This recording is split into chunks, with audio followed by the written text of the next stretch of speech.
你戴口罩嘅，唔係都戴口罩個。買得個15級就可以買戴口罩。有冇上鏡啦？做嗰啲上鏡，同大家打招呼先。好，大家好。二係怕醜，我就二中意啊，來啦。你係自己北樓嘅本地嘅咩？提早攞cái tấn mày đến chứ không? Ngắn lời đâu? Ngắn lời đâu mày? Người ta quên của lại hậu khánh kia phải mà? Thì lang khóc ngồi rồi lang khóc ngồi dạ. Chừng sẽ ăn chích rồi bò. Này cái chìn nhì sập nên bây giờ lẹ ăn chứ. Lẹ ăn cho lính tốt nhất mà lo. Lẹ ăn. Lẹ ăn mà. Thì tự sĩ được cái đó nhìn gấp vậy. Câu chung. Câu chung là nào? Có gì? Này cầm gì? Này con ấy hậu hòa cho con công hệ cái này chỉ một cái này vận sĩ con. Công hệ. Này thằng ngồi con vậy. Này con ăn chứ. Con á chứ, tôiจะเปย์เจ้าของบ้าน我睇你講得幾多度？係嘛？試一試咪咯。好，試。不過買得正你停得超過5秒啊，太耐就唔得。好，預備。馬年吉祥，馬到功成，身體健康，橫推兜手，順順利利，大發大旺，步步高升，一馬當先。8。馬健。撩馬天嘅話，8定5。一路長空。9。順利大隊，你順利大隊都係噶，順利，順利大隊要邊嘅咩？知乜買啲啦？大家講佢講順利大隊，講祝福語。又要順利大隊順利啊！馬上我得多啊！順利大隊點乜買啲啫？我問識大家先得。一連就10個。來，我睇佢哋。見下咁多人講連啦。連啦，知你講連咪？來順利大隊嚟。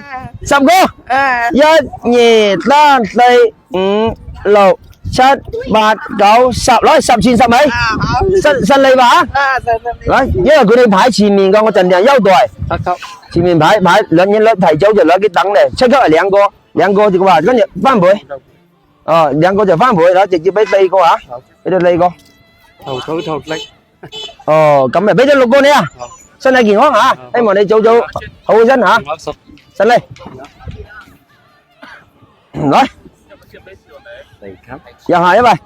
Thì không à, thì không tay chính được không? Chính. Có thể mình sử dụng mà tiến chính thắng bại à? Mà ta hạn. Mà ta hạn mày. Đi lâu phổ dạ. Này rất là chứ này lâu phổ mày. Con hổ. Cái nhà bây tôi đã chết rồi. Sân lên hả? Ấu xì thành số. Đánh nhậu hả?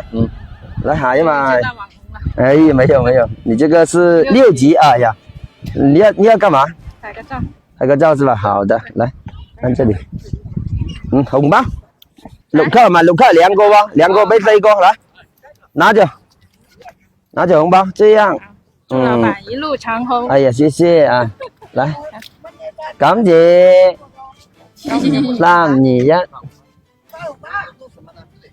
1。OK， 順利吧？好。祝老闆又俾啲你啊，俾啲你啊！我個傻，佢都話有得買。誒你乜嘢啊？你嘅nhà開工啊？係啊，開工嘅。你有燈牌㗎嘛？有咩燈牌？粉絲團啊！我要粉絲團㗎。係喎。要粉絲團㗎。你係做乜嘢㗎咯？係咪工咪？你跟住年初2開工啊？你得閒理佢啊！放假去探親戚啊！探親戚等會就得嘛？你嗰啲個環衛工俾咩啦？我問聲老闆，要得睇個破例嘛？今年嚟隻嘅，俾咩嘛？俾我定大家㗎，攞啦！俾幾多隻啊？攞啊！佢有俾個，我睇佢哋有幾多隻領啊？阿姐落過嚟，過嚟，今日年初2你探佢做工啊？有冇先請假㗎？有冇假請假有㗎？買得請假未？買得㗎。係冇辦法啦，為為服務嘅嘢係嘛？咁福建之佬對跟住大家放假嘅時候就跟住爭嘢兩台員嗰度，攞啦！攞啊！係環衛工嘅攞，今次30秒點讚10萬讚啊！即點咗幾多隻俾幾多隻，好嘛？做準備，3、2、1，依家係10萬開始計，直接開始啊！我倒計時。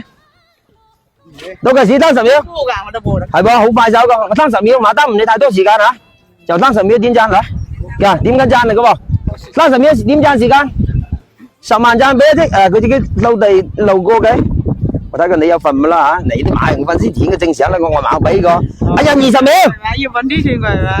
係，佢又啲老闆又講，誒當然嚟嘅演義上就係緣分㗎係嘛，你又咁辛苦嚟做工，又咁辛苦嚟做工係咪啦？大家講誒要俾。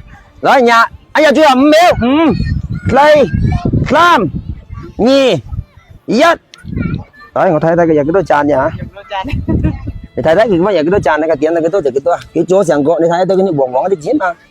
睇到幾多啊？60幾萬啊？60幾啊？70萬啊？70萬係嘛？70萬就6個，你自己抽啊！因為我睇你有幾運氣好，有幾好。攞幾班有時被袋嘅，冇拖出來啊嘛，你拖出來先呀？攞你自己抽，攞6億。個裏呢一共2200個，我哋總共係封6000嗰隻紅包，裏面有400嗰隻係有紅牛個。哦，有紅牛㗎。啊，有400嗰隻係紅牛個，睇你個運氣啊！你自己抽6億。我睇睇㗎嚇。呢隻啊冇6億喎嚇，6億。我偷偷幫你睇睇個有嘛？有個。有銀紙就係有個，最低係6蚊。哦，最低係6蚊。啊大嗰啲有紅牛個，我知嘛係冇嘢。我幫你睇睇嘛，我都買啲嘢事蹟嘅喎，擺有記號嘅噃。你即係見到我啦，整整嘅嘛。清清嘅。呀！真係有。呀！呀，已經真係真嘢嘛？真嘢。真實嘅打真實，真實嘛？呀！阿姐就係運氣都冇錯啊，阿姐。嗱，幾隻紅牛個，我再睇你幾單出呢個，嗰隻肯定買係，嗰隻突出嚟，我見到呢啲咧，係。有即你已經好好運啦，好好運啦，你哋真係講，因為大概機率呢係15%，係一個已經好好運啦，好好運啦，可以嘛？開心嘛？開心，順利嘛？嚇，工作順利。得啦。嗱，多謝你啊，多謝你。大年初2都嘛放假，有啲大年初1嚟累啊，差嚟。大年初1要開工啊？哎呀！